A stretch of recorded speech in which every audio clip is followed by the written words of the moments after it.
should Tim Tebow be the starter in Denver? Currently, you know that the starter in Denver right now is going to be Orton. Orton is a starter in Denver. After 1 week in Denver, Orton, after a so-so start and a loss to the Oakland Raiders, correct? Yeah, that's correct. After a so-so start, well, hey, 3 points. Orton doesn't play defense. To my recollection, Darren McFadden roasted that defense, and it wasn't Kyle Orton. I can't be upset at Kyle Orton. I say Tim Tebow should be where he's at, and he belongs where he's at. But let's go to our guest on the show today, Radio Raheem, also known as the real Raheem. Raheem, tell us what you think about Tim Tebow. Hey, what's going on there, guys? How's it going? Ah, man, it's going great, Raheem. Thanks for coming on the show. We good, doing good, brother. Not a problem, not a problem. First off, Tim Tebow. Should Tim Tebow be starting in Denver? Should I be the president of the United States? There's no way that Tim Tebow should be the starter in Denver. The fans are just overreacting to a couple of errors made by Kyle Orton. But people forget that he drove them down, and if their defense, which is supposed to be improved this year, would have stopped the Raiders, they could have gotten the ball back and possibly tied the game up or went up with a game-winning touchdown. So I'm thinking there's a bunch of people who are overreacting. There's Tebow mania. Everybody loves Tebow. Tebow's the new Raymond. Everybody loves Tebow. Yeah, well, he won't win you any ball games right now. And if Kyle Orton stinks that bad, put Brady Quinn and continue. But hold on, Raheem. Hold on for a minute, son. Radio Raheem, hold on. We have to put a stop to this. Josh, go ahead. I'm gonna go ahead and disagree with this guy, the real Raheem here, because Kyle Orton did have a so-so game. He missed a lot of targets that game on a couple of drives that could have turned that game around. Tim Tebow is not a sitting statue in the pocket. When people bring pressure, Kyle Orton cannot get out of that pocket. Tebow can create. And matter of fact, last year, he did go 1-2, and sometimes it didn't look the best, but he moved the ball. He can move the pocket. That team does not have a lot of weapons. We thought they did with Noshawn, but Noshawn did not look good. John Fox's offense just is not the same what it was last year with Josh McDaniels. Kyle Orton is going to be a drop-back passer in that system. He cannot move. He's a sitting statue. Tebow can create with his feet and get the ball down the field. And also, he's good on the short yardage runs. So you don't have to pound Noshawn in there because Noshawn's not a good between the tackles runner. And you can use Tebow for that too. So I think Tebow should get a shot. But Orton, I don't really know what to do with him because he's 11-18 as a starter in Denver right now. Hold on. Let's take a step back. Let's understand that the NFL is a business, and what I like to bring to the show, I'm gonna bring the realness to this show. First thing, Tim Tebow, as we understand, the NFL is a business, and people, these owners who run this business, they're out to make money. The fans are going to see Tim Tebow. Merchandise. Tim Tebow have one of the highest selling jerseys in the NFL. That tells you a lot. A lot of times it's about winning and losing, but at other times it's about what you're making. And I'll tell you this, Tim Tebow brings a lot to the table, but one thing he doesn't bring what a real NFL quarterback needs to have. I don't want to hear this about this real NFL quarterback nonsense. There's no such thing as a real NFL quarterback. It's about winning and losing, and the guy has proven that he can win. A rookie quarterback took that sorry team last year and gave them hope. Fans came to those games still. Wait.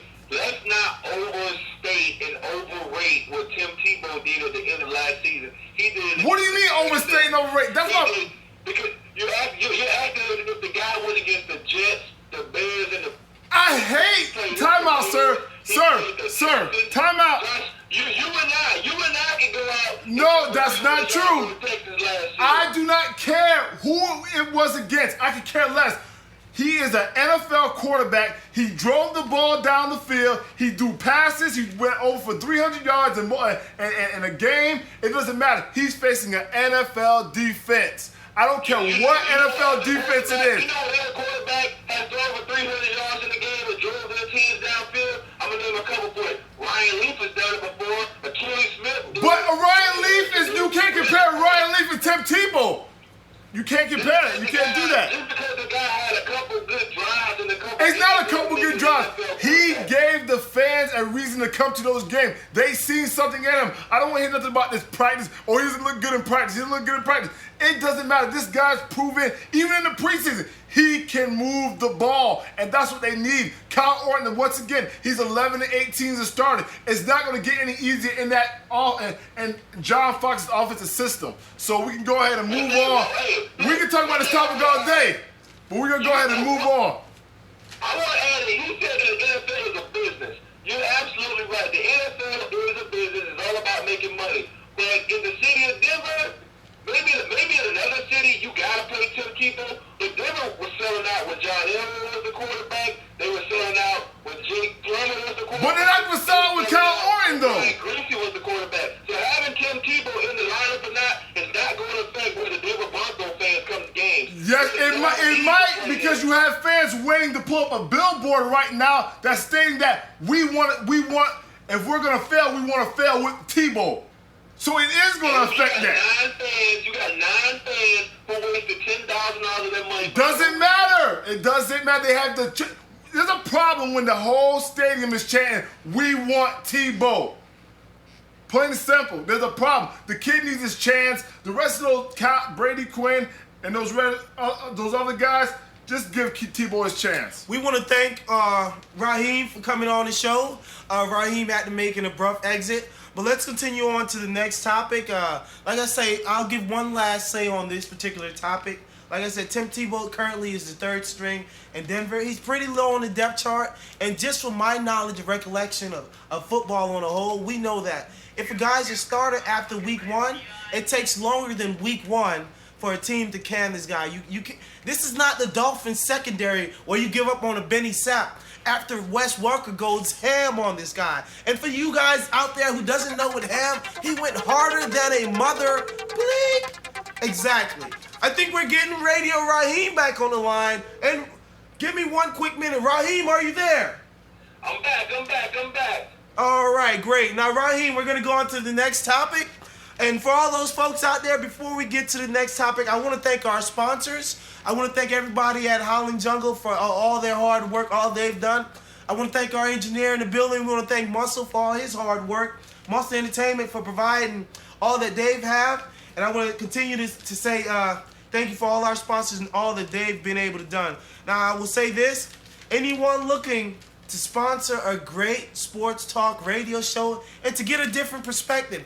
I know we're tired of hearing what ESPN has to say about sports. Why don't you hear what the average guy has to say about sports? And please follow us on Twitter. Fuck Josh, FUKJOSH at Twitter. Also follow us Howling Jungle at Twitter, please. Thank you. Now let's go on to our next topic.